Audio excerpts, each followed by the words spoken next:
Padmashri award గ్రహీత తెలంగాణ జానపద సాహితీ ముద్దుబిడ్డైన దర్శనం మొగలయ్యకు బీఆర్ఎస్ వర్కింగ్ ప్రెసిడెంట్ కేటీఆర్ అండగా ఉంటారని భరోసా ఇచ్చారు. మొగలయ్య ఈరోజు కేటీఆర్ నివాసంలో ఆయన్ను మర్యాదపూర్వకంగా కలిశారు. మొగలయ్య ఆరోగ్యం, యోగక్షేమాల గురించి కేటీఆర్ ఆరా తీశారు. ఈ సందర్భంగా మొగలయ్య తన కంటి చూపు మందగిచ్చిందని, చికిత్స కోసం ఇబ్బందులు పడుతున్న విషయాన్ని కేటీఆర్ దృష్టికి తీసుకొచ్చారు.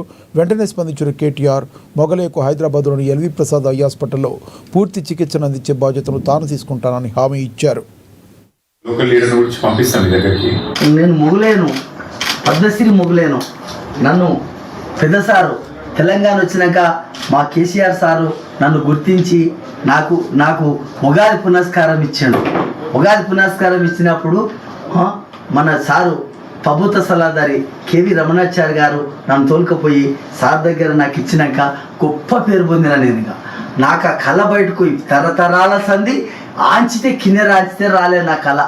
నాకు గుర్తించినందుకు మా అయ్య ఎప్పటికీ జీవితాంతం మంచిగా ఉండాలి. నాకు సంతోషమయ్యా, నా కళలు గుర్తించి నాకు నెలకు 10,000 శ్రీనివాస్ గౌడ్ చేపించిండు. మా అయ్య నాకు సంతోషంగా 10,000 చేపించి కొన్నేటి తిరుపతయ్య లింగాల మా సర్పంచ్ మన టీఆర్ఎస్ ఆ సర్పంచ్ వచ్చి నన్ను తోలుకొచ్చి మన భగవాన్కు తోలుకొచ్చి మొగలేకులు ఉద్ద కళాకారుల పింఛని శాత కాకుండా అవుతుంది, ముసలోడికి శాత కావాలని 10,000 పింఛని చేసిండు సార్. నాకు చేసినందుకు దేవుడి దయ వల్ల సంతోషంగా ఉండా, నేను చాలా మంచిగా ఉండా. కానీ ఇప్పుడు ఆ 10,000 కూడా వస్తలేవు సార్. అవి 4 నెలలకు 5 నెలలకు ఇస్తారంట.